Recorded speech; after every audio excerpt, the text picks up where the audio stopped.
teamless. United in the Europa League. Europa League. Me tell them one time and we say Europa League. What's going on, guys? Welcome back to United View. Welcome back to another edition of Matchday Reloaded here, not so live to tape in Panenka Studios once again for another episode of your favourite show. It's the reaction, the day after the night before. It's Barcelona 2, Manchester United 2 in the first leg of the Europa League playoff at the Camp Nou last night. What a game. What a game of football. What a special game. And to be honest, any other day, this would have been live this morning at 9 a.m, but there's so much going on when it comes to the future of Manchester United, a possible takeover, Qatari bids, Sir Jim Ratcliffe bids, Saudi bids, all that kind of stuff. The expectation that the takeover is going to be done by April. So there was a lot to get into this morning, but we are going to talk about the game because I was so buoyed by the result last night, honestly. And despite the draw, I'm so proud of this side. I think that, honestly, Manchester United as a team, as a club, have come so far in the last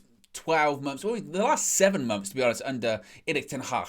And last night was a real reflection upon that. I mean, the only thing we didn't do was win the match last night, really. I thought that we deserved to. I felt that it was a real acid test, a real litmus test to see where Manchester United were. That's what everyone kept saying going into the game, right? How good is this United side? You know, you're facing Barcelona, who are top of La Liga. They're far clear of their rival Real Madrid this season. They've only conceded a handful of goals, single digits worth of goals this season. They've only lost once, and we took the game to them. Erik ten Hag spoke to, I think it was BT Sport before the game, and he was asked, you know, what are you going to do? What's your plans for the game? He said, we're going to bring it to them. We're not going to sit back.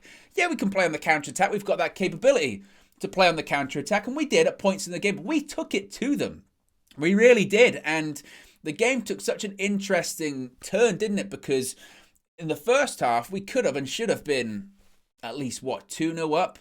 Maybe even more than that. You had, obviously, the biggest chance was Wout Weghorst, who played in the 10 position last night instead of how we've seen him play recently as a striker. Clearly, what Erik ten Hag saw towards the end of the match against Leeds at Ellen Road, he liked what he saw, and that was Weghorst in the 10, Bruno out wide right, Jadon Sancho on the left, Marcus Rashford through the middle as the striker. And once again last night, it worked. And you don't put Weghorst in the 10, I think, for creativity. You put him in there for his tenacity. You put him in there for his pressing, and his pressing stats are good. And again, it worked. It did. And first half, as I mentioned, we should have been a couple goals up. Wout Weghorst, when you threw on goal, he was played through one-on-one. Ter Stegen, who had a good first half, not so great second half, but really good first half, kept Barcelona in the game. And against Barcelona at the Nou Camp, you have to take those chances. You just do, don't you? And he didn't. And then Marcus Rashford, really unlucky in the first half, gets through on goal. Ball's kind of sort of stuck under his feet. He manages to scoop it. Another good save by Ter Stegen. You could even argue Jadon Sancho had an opportunity in the first half, maybe. So you go into half time and you say, man, we could have been 2-3-0 up here. And then again, after a period of chances in the second half, they score, Marcos Alonso, and it was a really sloppy goal. And you're worried because you thought, here we go, this United side, not so much in recent history, but in the past, last season, earlier this season, has been fragile when we concede goals. But if anything, it just woke us to life. And then Fred, who had an iffy first half, second half, I thought he was spectacular. I thought he was fantastic. Through ball to Marcus Rashford, still has a lot to do. Ter Stegen, I think, will be unhappy with that one, manages to put it in. And I said, I think it might have been on the last match day reloaded I did, where I said, in the Camp Nou, silence falls and Marcus Rashford points to the head. Now, I'm not calling myself a prophet. I'm just saying Marcus Rashford shushed the Nou Camp last night with his goal. And then a few minutes later, we go ahead. An own goal, again, comes from Marcus Rashford, drives into the box, puts the ball across goal. Weghorst tries to flick it. It goes in off Koundé. And by that point, I put in my notes at the time, I said, we should be 4-5-1 up here. We're dominating. We look so dangerous. And then, Barcelona, again, a bit of poor defending from United, I think. Ball into the box. Lewandowski doesn't get anything on it. Goes through Varane's legs and goes all the way in. And yes, towards the end of the game, we rode a luck. And I think you're always going to at the Nou Camp as well. I saw some Barca fans saying, so what you're saying is that your goals were brilliant and our goals were lucky. I didn't say they were lucky because I think that, you have to put yourself in that situation to score the goals. It was poor defending from us. In the same way that you'll say for Rashford's goal, poor goalkeeping from Ter Stegen. For your goal, for the own goal, you'd say, again, don't react to it very well. So there's poor defending on both sides, but I think that it was very, very clear that United and the players after the game, we're going to get into some quotes from Ten Hag and other players, including Marcus Rashford, in just a second, were disappointed with drawing 2-2 at the Nou Camp. You know, the Camp Nou, whatever you want to call it. You know, we're disappointed with a draw against top of La Liga. I think that says a lot about where we are and how well we played last night, certainly. So let's get into some reaction. First of all, from Erik Ten Hag. He was asked after the game, speaking to BT Sport, he said, quote, "I think it was a great game. We have to finish it at Old Trafford. The refereeing had a big influence in this game. It's a red card on Rashford. He's one-on-one with the keeper." Now, what Ten Hag is referring to is, was this after we were 2-0 up? 2-1 up, rather. It might have been. Either way, Rashford's through on goal. He clearly gets pulled back. Now, VAR, this is what I didn't understand of it. So I think there was a check to say, was it a penalty? And it's not. It's outside the box. He's pulled back. But it doesn't matter if it's in the box or out of the box because it's a red card. It's Rashford goes down. He's through on goal. Why else would Marcus Rashford go down? And I think that's what Rashford had said after the game. What does the linesman think? Like, what does he think? Clearly, he's through on goal. Clearly, the ball's not ahead of Rashford as well. And I think that's the key point. Sometimes in those situations, if the ball's too far ahead of the play, you go, well, I think they're looking for it there. But it wasn't. Rashford had the ball at his feet. Clearly, he was impeded by the player, and it should be a red card. And I think Ten Hag was right. Now, I'm not going to say that, I thought, this is what's crazy, isn't it? It's funny how these things work out because Xavi, after the game, was very unhappy with the referee. He said that, he felt that they deserved at least 2 penalties. The first one he's referring to was Aaron Wan-Bissaka tackle on Jordi Alba, and it was never a penalty. I think Wan-Bissaka clearly gets the ball. So I'm not sure what they're referring to there. The Fred one, you've seen him given, and I think most United fans were probably concerned when they saw that. His arm was away from the body. I think it would have been harsh, but you have seen him given. So I can understand them being frustrated for that, but to imply that the referee was biased towards us, I think is laughable, because I think for the majority of that game, he gave a lot to Barcelona on a day, by the way, and I'm not saying anything, but on a day where a story is put out there about Barcelona paying companies owned by former referees millions of pounds, or millions of euros rather. Quite interesting. Let's just put it there. And I think Ten Hag is right. The refereeing did have a big influence on the game. Now, Ten Hag was asked about the shape. As I mentioned, Wout Weghorst played in the 10 position once again. And Ten Hag said, quote, "It's not only about Wout. He did well in that position. It gives us a lot of variation." He spoke also about Marcus Rashford, saying he is in great form, but the whole team did well. It was a great team performance. If the game at Old Trafford is like this, I can imagine everyone will want to see that game. Marcus Rashford was asked after the game about his goal and about the performance, and he said, quote, "It feels like a loss. We felt in control of the outcome, but they're a good team and managed to get the equaliser." Now, when it came to that moment where Koundé should have seen a red card for the infringement on Rashford, he said, quote, "It's a massive moment in the game. I've not watched it back, but in the moment, I don't understand why the referee would think I've gone down. It's 100% a foul for me." And that's the key thing there sometimes. And I think the referees, they need to, heaven forbid, they need to use their brain in these situations. Marcus Rashford's through on goal. Why would he go down there? Why? And at no point earlier on in the game has he gone down for nefarious reasons. He's through on goal. Well, you just think that, and again, VAR, okay, and this is my frustration with VAR, okay? I can accept errors from referees. Honestly, I can, because everyone's human. Sometimes referees, they're not up to the play that they should be. You would think there's enough eyes on the pitch. What about the linesman? What about him? What's he doing? What are they looking? They're looking across at it. Surely they would see it. But okay, I can accept that. Things happen very quickly. It's flashpoints, whatever. Surely VAR would look at that, not for a penalty, for a potential red card. Surely VAR would see that and go, "Yep, that's a foul. I think you should have a look at that." No. And I also understand wanting to keep the game rolling quickly over and keep it moving. That's understandable, but that's a game changer in the game. And I think it's ludicrous, honestly. Now, Xavi, the Barcelona manager, was asked after the game about Manchester United, and he waxed lyrical about the team, saying, quote, "I think Manchester United is coming back, and today they showed their best version." And he's not the first manager to say that. Xavi said it, Pep Guardiola has said it, and a number of people have said it. Ten Hag also said after the game, quote, "You faced number one in Spain in an away game, and you were that dominant. I think we should have scored a minimum of 4 goals. And he's right. He really is. We should have scored a minimum of 4. You're looking at Weghorst. You're looking at Rashford a couple of opportunities, Jane Sancho as well. Second half, I think it was ball across from Aaron Wan-Bissaka, and he just gets it completely wrong, Jadon Sancho. And we were really unfortunate. Ten Hag continued talking about the foul on Rashford, saying, quote, "It was a clear foul on Marcus. You can discuss it in the box or outside, but it's a red card. I asked the referee why. He said it was no foul. We had the VAR and it is not good. Maybe they are influenced by the pressure." And again, I'm so glad Ten Hag pointed that out, right? So first of all, the referee saying it's no foul. Okay, I can understand that. I think that's a terrible decision, and that should reflect upon him in any report after the game. But to his point, we have VAR. What is the point of it?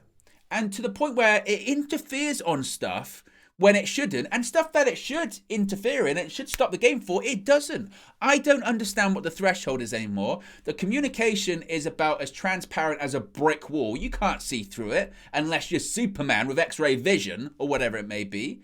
And this was my frustration at the time with the Casemiro red card against Crystal Palace. I said at the time, we will see instances in the weeks after this that will be exactly the same or worse, and they won't get a red card. And case in point, we saw one. Merseyside derby, saw one, nothing. Saw one, I believe it was I think it might have been an Arsenal game, saw one, nothing. Because there is no consistency. It's not just a Premier League issue as well. It's a UEFA issue. It's a worldwide issue. The use of VAR still is not good enough. And there is no excuse for me. There is just no excuse when you have that many camera angles and you have that many eyes at it that you can still get it wrong. And I feel that there needs to be so much more transparency through it, because you get to after the game and like you have to ask the manager to, okay, what did the referee say? Why are we getting third person information here? Why shouldn't the ref come out after the game, interview him? Why didn't you give that? If a manager makes a substitution in the game or makes a change, you ask him about it after the game. If a player does something in the game, you ask him about it after the game. Referees, I can't talk to referees. Oh no, you can't talk to them whatsoever. I just think it's crazy. I really, really do. Now, in addition to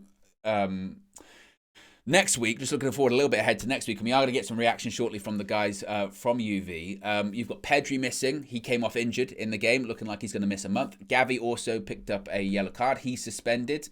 And again, really, really positive for United throughout the entire match. And now it's kind of ironic, because I think now the roles have reversed. They've flipped, because I think now, whilst there wasn't that much pressure on us coming to the Camp Nou, now it's a case of actually, there's almost a bit of an expectation of actually United should get a result against Barcelona in the second leg at Old Trafford, considering the players they've not got available. The players will have back, of course, Martinez and Sabitzer, they were suspended.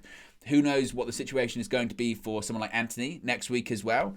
So it's a real positive result, real positive performance. The only thing missing is that we didn't win the game, but certainly very, very proud of this side. Let's get some reaction from Barcelona. First from Flex, here's what he had to say on United's 2-2 draw against Barcelona. We put it on them. I am so proud of this team today, and it's more justification, it's more clarification that we're going in the right direction. This is a Barcelona team that you saw the preview show that I did with Summer Hunter. She said they're playing well in La Liga. They've only lost one game all season against Real Madrid. They're unbeaten in 2023. They've conceded the least goals, and they're 11 points clear in the league. But what else did we say? We said there's a reason why they're in the Europa League with us. And Ten Hag spoke about it in the pre-match press conference about the teams being a good measuring stick, and both teams are similar in terms of going through the transition. I think for large parts we were the better team. I thought for large parts tonight we controlled the game. I thought we were good in transition. I thought we gave a lot on the counter attack as well, and we were organised. And like Xavi was saying, he was raving about us as well. You look at Pedri, you look at Xavi, you look at players like this, Frankie de Jong, we know about him. Those guys couldn't get their game going. And that is testament to how well we did. In that first half, we should have been 2 or 3 up. I'd say 2 goals. Should have been 2 up. And overall, like Eric Ten Hag said in his post-match conference, we had the opportunity to score 4 goals tonight, and we should have took them. Was there some naivety from us? Yes. Well, are we perfect? No. We understand that. We know that we've got a lot of work to do. But to come to the Nou Camp and outplay Barcelona for large parts like we did, and look like the home team, with their fans getting onto them, this place you would think would be a cauldron of noise. And it was when they scored, and it was when they walked out. But other than that, in the bits in between, nothing from the Barcelona fans. Because I tell you what, they looked at this Manchester United side and thought, I tell you what, bloody hell, these are good. These are good. And for the first time in a long time, I'm looking at this football team. I'm looking at our team. And I'm like, we're going to be okay. We're going in the right direction. I love what Erik ten Hag's doing with us. And I love the direction that we're heading in. To talk about some individuals, I said it in our player rating show, which you'll see soon. Luke Shaw, I just think is so comfortable, whether it's at left back, whether it's centre half. Lewandowski, okay, cool. He caused a couple of problems when we made some mistakes, but largely he was quiet. You know, Luke Shaw was covering Malacia as well. He's a young kid. He's coming into a big stage and he done well. I'll touch on that in a bit. But Luke Shaw, I felt just was so calm and he just reads the game so well. I thought he was good. Varane, we really needed his leadership. And you know what? Although he was the ghost to race the phantom, he was just calm and composed and didn't actually have that much to do because I just think, again, Barcelona didn't really get us.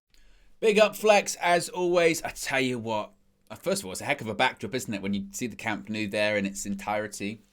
But I do want to talk about Marcus Rashford, and I do want to wax lyrical about the Manchester United forward because, my goodness me, I know it's almost boring at this point that every single match day reloaded we talk about how well Rashford's playing and the form that he's in at the moment. But honestly, what can't he do at the moment? Honestly, when you talk about the players that are in the best form in European football at the moment, I think when you say, oh, Marcus Rashford's one of the most informed players in Europe, people scoff and people laugh and they'll go, oh, what, Marcus Rashford? Oh, are you kidding me? No.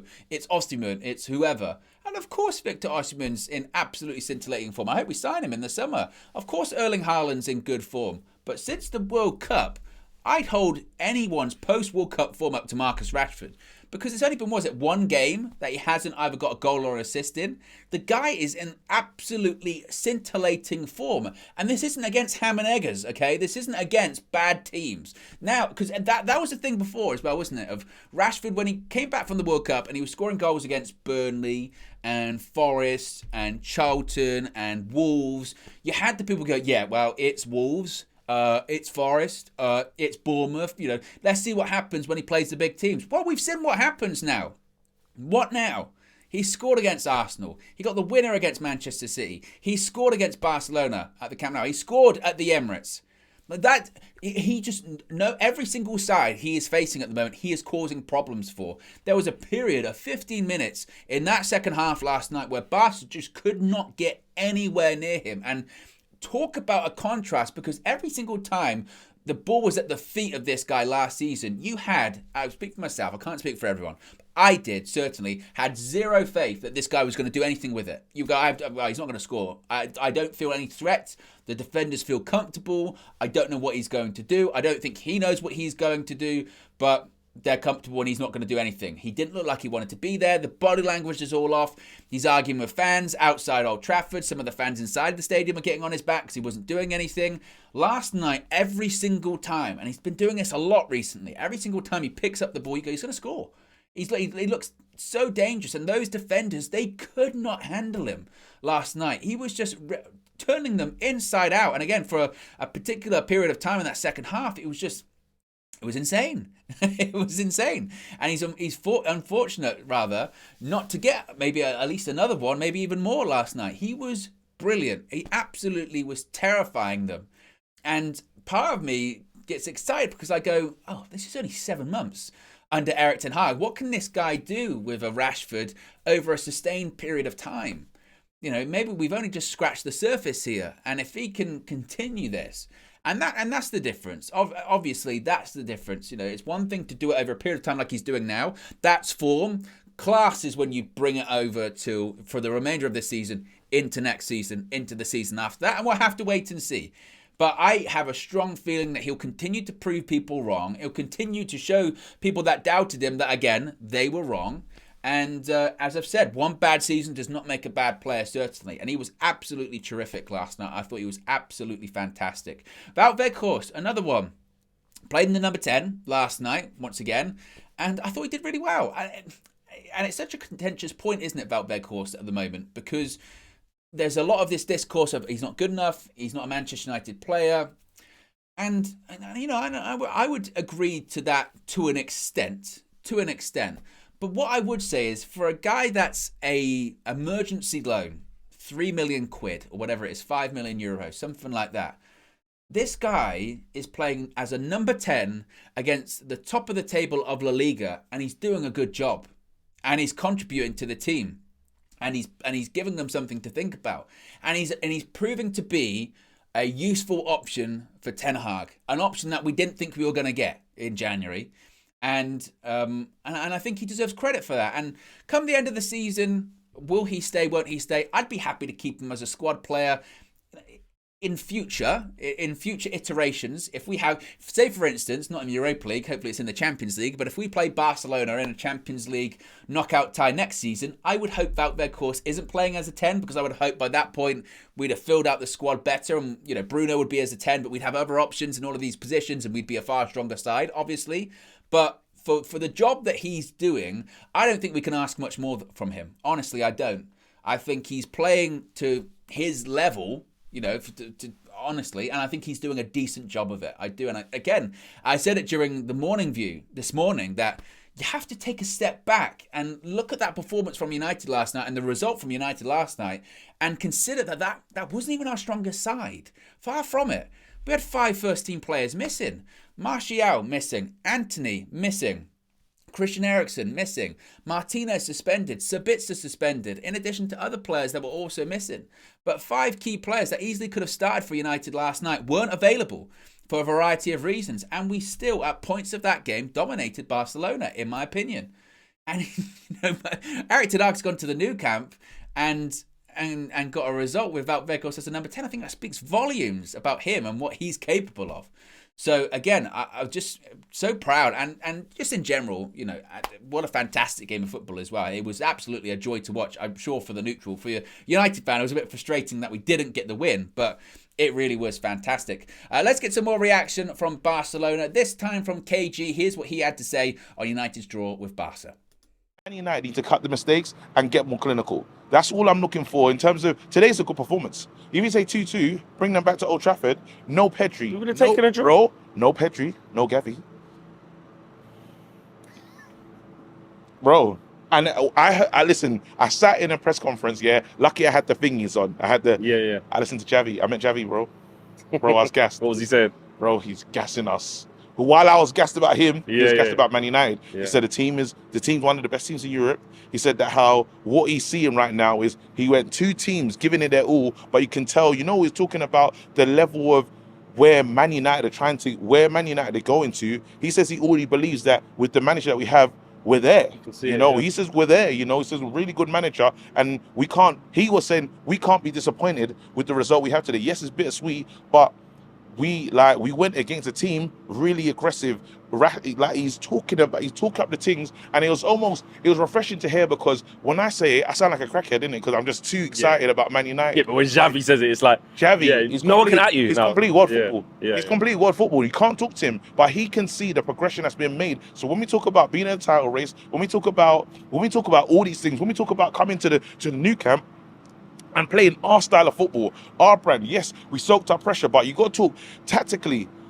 Me and Weghorst have a love-hate relationship. I won't say I hate him or nothing like that, but I'm saying that how I bigged him up earlier. We met him down there. No, but you have to. No, we met him down there, and I said, "Keep going," unlike you. No, but what I was saying with the Weghorst thing is, I get disappointed with in the air stuff, but then I had to look at today. He limited Barca's way to move the ball around. They couldn't play. Frankie de Jong, I was hoping to do Frankie de Jong watch. I couldn't really. I saw little glimpses of good form from him, but again, with the midfield of Weghorst in the 10, but really helping out. He was involved. Yes, he was a Fred, Casemiro, Bruno dropping in when he can. Like the team really understand the movement, understand what they're gonna do, and now we bring players back. Rashford just seizes the any fan in here, Barcelona fan, would have went.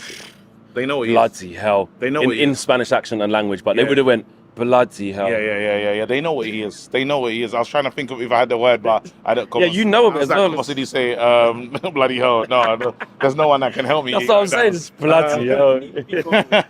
Yeah. There's no one to help me. What a fantastic clip there. KG trying to figure out what bloody hell is in Spanish. If you know, let us know in the comment section below. Love that interaction. He did touch on Casemiro and Fred there, and I did want to talk about them briefly because, gosh, we miss Casemiro. I mean, what more needs to be said about him? Again, I have waxed lyrical all season about Casemiro and the job that he's done and how important he is to this midfield. But just, I mean, he nearly scored an own goal towards the end of the game, but he's just colossus. And it feels like the bigger the game, the bigger performance from him. And it just goes to show, doesn't it, that I do think back to that game at the Emirates, and I don't like to fixate on it too much because it's just not worth it. The game's over, it's gone. But what would have happened if he was available for that game? Because he is so important. He does add not only that level of aggressiveness that is required, particularly in the big games like this. And I felt that Barca just didn't like our physicality at points last night. We were too physical for them, and we were just too aggressive for them, and maybe too aggressive for the referee most of the time. But he's just so important, and it's also his. It's such a fine line that he walks of aggressiveness and intensity, but also composure and also experience. And you need that when you're playing at the Camp Nou against Barcelona. It's always a big game. The atmosphere is always intense. You felt it even as a fan before the game. Went, this is a big one. This feels like a proper European night. And you need those players that have been there, that have done it. And even if they haven't, they're characters, they're leaders, and Casemiro's all of the above. He's done it all. He absolutely has. He's been to the Camp Nou several times, and I think he's unbeaten now in 11 in his last, one defeat in his last 11 at the Camp Nou. You know, he's continued that record going, and he's so important to it.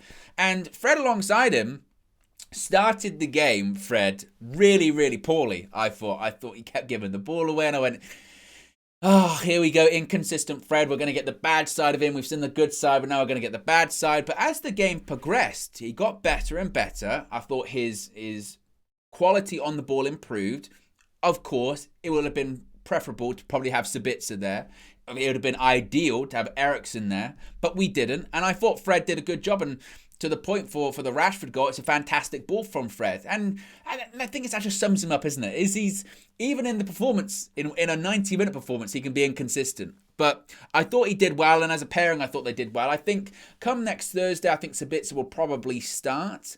Sunday, I'd probably think it'll probably be Fred and Sabitzer once again, because of course Casemiro is still suspended. So it's going to be interesting to see what that midfield looks like. But we've been so hurt when it comes to the midfield the last couple of games, because you've got that pairing in Casemiro and Eriksen that were there pretty much all season. Both of them were gone. Eriksen and Casemiro suspended, and that's hurt us massively. But I thought they did excellent last night, as did everyone, to be honest. Let's get some more reaction, this time from Kenny. I spoke to Kenny after the game. Here's what he had to say. Another cracker. I really enjoyed the game. When you look at Barcelona themselves, and we had this fear, and this fear was around the fact that they'd only conceded 7 goals. They hadn't scored. Nobody scored from open play against them all season. However, we knew that both Bayern Munich and Milan had scored 3 in the European Cup. And I've got to be honest, I wasn't impressed. On 18 minutes, I said to myself, this game should be over. We've had that many chances to create and finish the tie completely. Their 2 goals, which we'll talk about, were soft goals, very soft goals. We had some golden chances. And then towards the end, they started to get De Gea had to make a couple of good saves. They nearly got an own goal off Casemiro, who I thought up to 5 minutes to go was excellent, and then he gives the pass away that gives the goal. But no, the way the game started, it seemed obvious to me straight away when Rafinha, Gavi, they were given lots of ball. They were given lots of ball on the outside, and I just didn't think they fancied coming at Casemiro and Varane. And I think, Xavi's tactics was to play wide. And at first, Wan-Bissaka wasn't going out to him. And I'm thinking, look at the space young Xavi's got there. Look at it. He's got loads of space. But the balls were coming across, and there was nothing at the end of them. And then, as we were going forward, I thought Weghorst was excellent. I thought he was almost box to box. He was like a box-to-box midfielder. When we were defending, he was on the penalty box. And then when we was attacking, he's there.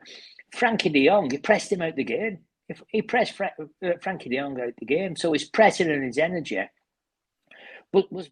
Big up Kenny, as always a pleasure chatting to him after the game. And, he was right. I think a lot of people were interested to see what Frankie de Jong was going to bring last night, and he didn't bring all that much. And I don't know if that's because, of his lack of quality. I think it probably stems from Erik ten Hag's just expertise and knowing what de Jong brings and how to stop him, right? How, he's the perfect person to know how to neutralise him. And maybe that's why, again, he played Weghorst in that 10, because I thought Weghorst really did neutralise him considerably. I think that I do want to talk about the centre-backs as well, because, of course, Lisandro Martinez was a massive miss for us last night at the Camp Nou. But again, it just goes to show how well Ten Hag has done this season, with difficulties with people not being available or shifting things around. That now, when I see Luke Shaw on the team sheets playing left centre-back, I'm like, no problem.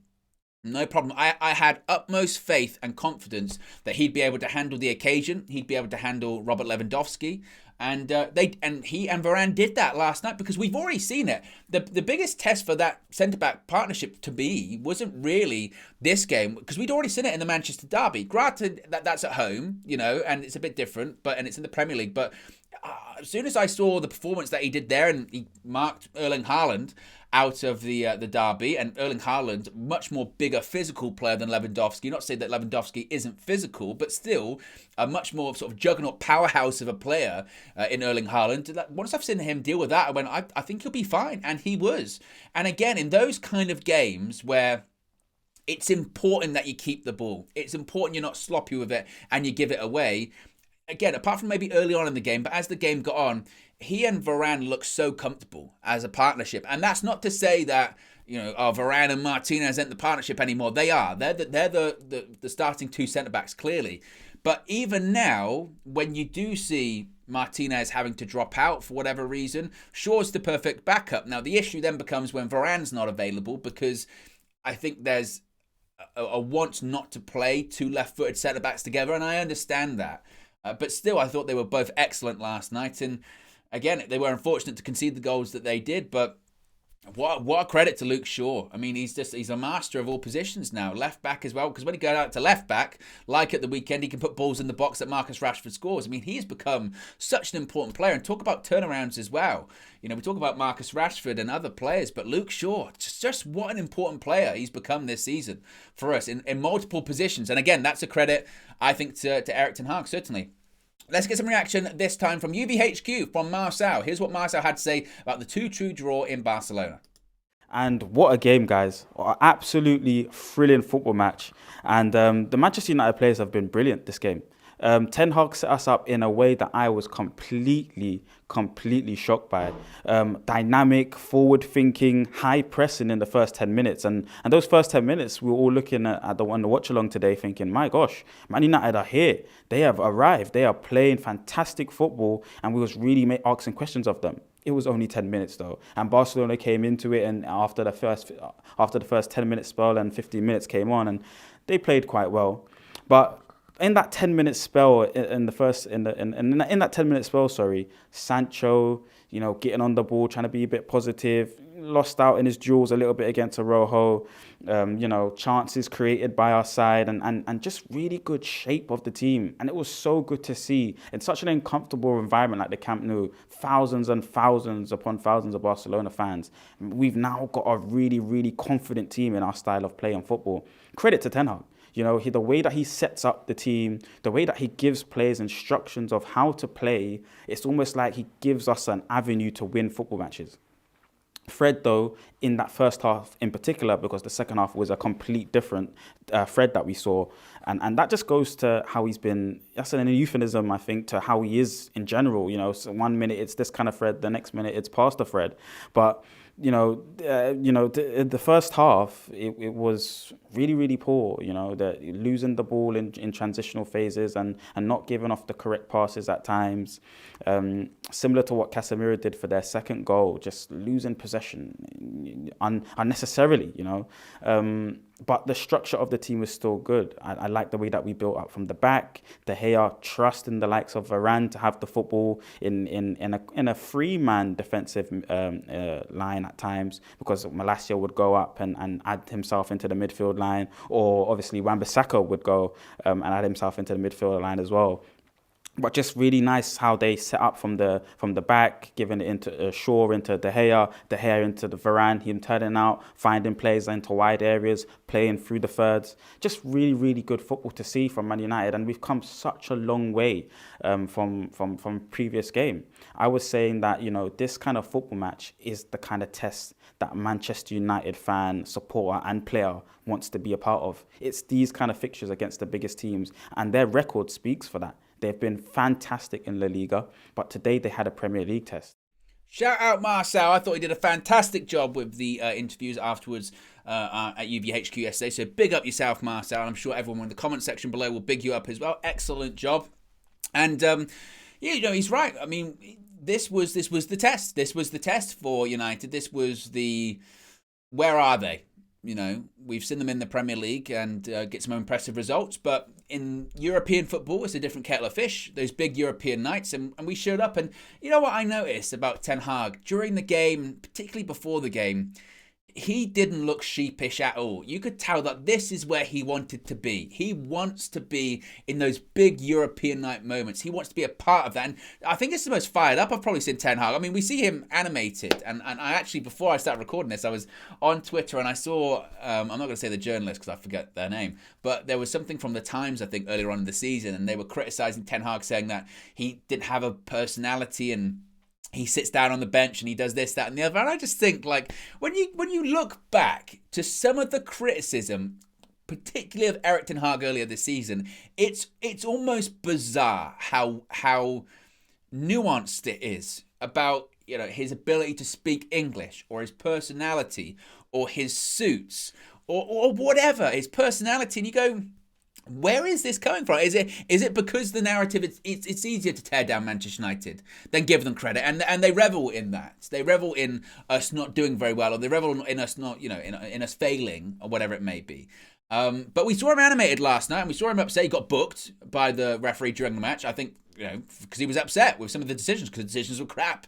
But to say that he's not an animated figure, I think is nuts. But you could just tell from him, that that's what it's about, to be a Manchester United manager and to manage at the elite level. It's one thing to go week to week in the Premier League and you get big matches and you get derbies, but European nights are just something different. That proves that you are the best. And I think Manchester United and Erik ten Hag give a really good account for themselves, and they have a lot to be proud of, certainly. Let's get some more reaction from UVHQ, this time from Hayley talking to Marcel. I'm very proud of the boys because we was up against Barca and the ref. Mm-hmm. And we still managed to come out with a result.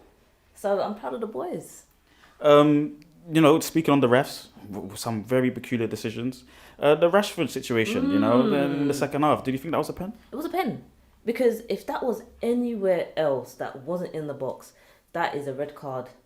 That's a red card and a foul. So why can't it be a penalty and a red card? I'm telling you, Barcelona, they've got the refs in their pocket. You know, they was getting done for paying off the refs in a couple of seasons ago, and it seems like they're still doing it. You know, the midfield, there was a midfield battle today.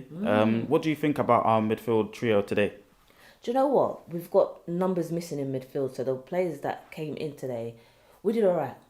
Fred, at the beginning of the match, he was a bit Fred from Old Trafford against Leeds, and then he turned into Fred from Ellen Road. So he grew. Maybe because Ten Hag changed his position, because didn't he was pressing more. Yeah, so in the second half, he was. Yeah, Fred. I'm happy. I think you got the assist as well. Rashford scoring again. What do you think about this? This is what I'm saying. He's our talisman, and I'm gonna need for this video to be sent to him so he can see that he needs to pop the collar, because he is the talisman, and he's doing, like, parts of the game he goes quiet, but then he just pops up and gets the goal. The goal that he scored, that's poor from the goalie. Everyone says how Rashford has the power. He's got the power in his shots, and it proved today. The goalie, he couldn't save it. It was near post. should have saved it, but I'm not complaining. I'm happy that we got. Big up Hayley as always. Yes, one half of Was It Wild and Reckless? Her and KG, fantastic as always. I did want to give a shout out to the fullbacks as well. Aaron Wan-Bissaka started right back yesterday, and what a massive call by Erik ten Hag, because gosh, when this draw was made, Diogo Dalot would have been, well, I'm playing at the new camp then. And obviously, I suppose you could argue that, and the only reason that Wan-Bissaka played is because Dalot is still on the way back from his hamstring issue and they don't want to play too much too soon. But he has played games, and I think Wan-Bissaka played last night because he's been in fantastic form. And talk about another person that's just turned it around under Erik ten Hag. And I don't know what his future looks like come the summer. Maybe ten Hag will still decide he's just not up to the level and we're going to go in a different direction. But talk about just a guy that's absolutely revitalised, and what a statement of intent of this is how well you've been doing. This is how well that you've done, is that you're starting against Barcelona in a big game, European match, from a guy that wasn't even, I mean, earlier on in the season, if Dalot wasn't available or there are question marks, it'd be Malacia playing right back, and they'd have played Shaw left back, and they'd have probably put in Maguire or someone like that. They wouldn't have gone with a back four that they went with last night. And again, I think that's a testament to Aaron Wan-Bissaka, and he did well. He put crosses in the box too, and that's been what people have criticised about him. Oh, he doesn't do enough going forward. I thought he did a lot going forward. And in the first few minutes, Kenny spoke about this. You sort of worried, you go, is this positioning a bit off? Because he looked like he was kind of out of position, but clearly it was tactical going, don't meet him out there. You know, let them try and get into those spaces, see what happens, because you'll be able to beat them one-on-one. They won't be able to get past you, and he was right, certainly. So, again, shout out Wan-Bissaka, and also shout out to Raul Malacia. I think that he's almost underrated a little bit in certain games that he plays. He might not have the most quality, he might not be the most technically proficient player, but I think he makes up for it in his stamina, in his aggressiveness. He's all for big games against these wingers, whoever it may be, whether it's Rafinha, whether it's, you know, he went up against Bukayo Saka, whether it's whoever it may be. He's gone up against quite a few of them, and he always puts a battle in. With Mo Salah at Old Trafford earlier on in the season, he makes it a battle, and he makes it, and he doesn't get rolled over, certainly. And I think he did a good job as well last night as well. Let's get some more reaction, this time from DJ. Here's what DJ had to say inside UVHQ. Man, you know what? I'm a bit bitter. Can't lie. I'm vexed. I said it on stream. You know, Ten Hag's got me in the new mentality. You know, good isn't good enough. 2-2 on the flip side, when you really look at it, it is a good result. But I think the game was there for the taking. Barcelona, for me, didn't threaten too much. You know, they are a good team. They're always going to have their chances. But I think we nullified them for a lot of the game. And again, at 2-1, you're thinking, you know, we can go on and win this game. The confidence is there. The belief is there. And then we let them into the game with a stupid mistake. I think that's where my bitterness comes from. So 2-2, yeah, okay, it's a good result, but I don't think it's good enough in my opinion. So the stupid mistakes, you know, against Leeds, early silly mistakes as well, and pressure on the ball. The defensive line, speak to me about that partnership between Varane and Luke Shaw, and were they at fault for any of these mistakes? Yeah, so Varane and Shaw, for me, have covered themselves in a lot of glory. Especially Luke Shaw, you know, he is literally having this dual career. You know, he has the left back career and now he's got the left centre back career. And I think he's done such a fantastic job slotting in as a left centre back, keeping the likes of Lindelof and Maguire out of the team. I really believe him and Varane, they've created a very good partnership in the wake of Martinez not playing. And I think there is a lot of depth there. There is a lot of depth there. And I think today, I don't think they were at fault for any of Barca's goals. I think, you know, the Rafinha one, it is a weird one. When it's put into a dangerous area like that, all it takes is for someone to react and then it could go into the back of the net. We was unlucky with that. And yeah, as I said, the second goal, that's what really upset me. That was just down to error. That, as well as, you know, just not being as efficient on the ball as possible. Just tell me about, you know, is this us progressing as a side, or are we regressing a little bit in terms of us being composed at key moments? He was very passionate on the watch along today. Yeah, I think it's a mentality issue. I think, you know, when you go 2-1 up against, you know, European giants, you need to be able to see out the next 10 to 15 minutes is always crucial after a goal goes in. And you need to be able to maintain and control a game. And I know that's what Ten Hag is looking for. We just wasn't able to do that today. It is a good test in a sense of we're going up against Barcelona, who have a very star-studded squad. They have a very good players. You know, their A team and their B team, really good. And today we went toe-to-toe with them. I thought we was going to sit back and sit in a low block. No, we came to fight today. And you can see from the players, they could not handle Marcus Rashford today. Big up DJ as always. You know what? Again, I understand his point that it's almost, and as I said earlier on, and I think it's the perfect note to finish on, is that we are almost a little bit disappointed that we didn't get the win yesterday, and that speaks massive volumes about how far we've come, that we go, oh, if we'd have just hung on and we should have been 3 or 4 up against a Barcelona side that's dominating La Liga this season, really. I think speaks volumes about really how far we've come and what fantastic work Erik ten Hag has done and is continuing to do at Manchester United. So now all eyes turn to, first of all, of course, Sunday in the Premier League. We've got Leicester at home, and then after that, it's Europa League settings again. Once again, Barcelona at Old Trafford. It's level. We've still got a job to do, but I feel like now the momentum has shifted and we might be in pole position to get through and progress in the competition. So very exciting stuff. But there you go, guys. Be sure to smash a like on the like button. Be sure to subscribe, bottom right-hand corner. Let me know your thoughts on yesterday's result in the comment section below. Let me know your thoughts on some of the reactions, some of the quotes, some of the comments, and I'll speak for you again very, very soon.